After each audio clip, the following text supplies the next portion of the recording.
BJP के लोगों की, उनकी ट्रोल आर्मी की, उनके सांसदों की, उनके मंत्रियों की, उस इकोसिस्टम की ये झूठ बोलने की गंदी लत कैसे खत्म होगी? लेकिन शायद नहीं खत्म होगी, क्योंकि उस झूठ बोलने के जनक जो हैं वो खुद मोदी जी हैं। खैर, आप राहुल गांधी के बयानों को आज तक काट छाट के चला रहे हैं, अपनी दुकान इसी तरह से कुछ बीजेपी के नेता चला रहे हैं।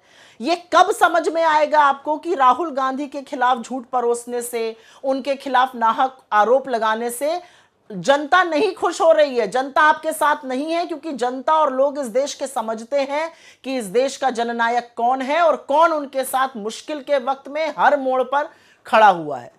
लेकिन क्योंकि झूठा आक्रोश दिखाया जा रहा है तो कुछ बातें बोलनी यहां पे जरूरी है। राहुल गांधी जी अमेरिका के दौरे पर हैं, वहां पर उन्होंने सबको समान अधिकार देने की एक बात कही। उन्होंने कहा कि हिंदुस्तान में सबको, हर धर्म, हर वर्ग, हर जाति के व्यक्ति को समान अधिकार होने चाहिए, और उसी क्रम में उन्होंने बहुत सारी बातें बोली। बीजेपी ने उसका एक वाक्य निकाला और उसको सिखों से जोड़ दिया।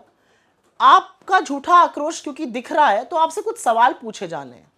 कहां था यह आक्रोश जब बीजेपी के सांसद और इनके मंत्री पंजाब से आए हुए किसानों को, हरियाणा से आए हुए किसानों को, इस देश के तमाम किसानों को आतंकी, खालिस्तानी, मवाली, गुंडे कहते थे?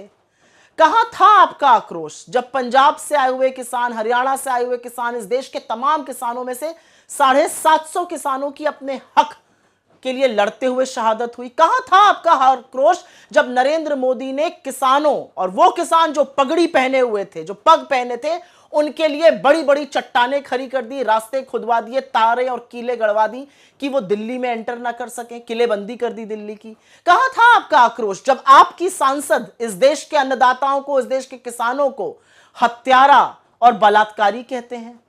असलियत यह है कि राहुल गांधी इस देश को आईना दिखा रहे हैं, क्योंकि आज इस देश के हालात कुछ ऐसे हैं कि ट्रेन में बैठे हुए एक व्यक्ति पर हमला इसलिए किया जाता है क्योंकि वो एक वर्ग, एक धर्म से आता है, उसके साथ उसको थप्पड़ मारे जाते हैं, उसके साथ बदतमीजी की जाती है, वो बुजुर्ग है क्योंकि वो मुसलमान है। शक के घेरे में एक आदमी की पीट पीट कर हरियाणा में हत्या कर दी गई क्योंकि शक था कि वो मुसलमान है और वो कुछ मीट कैरी कर रहा था।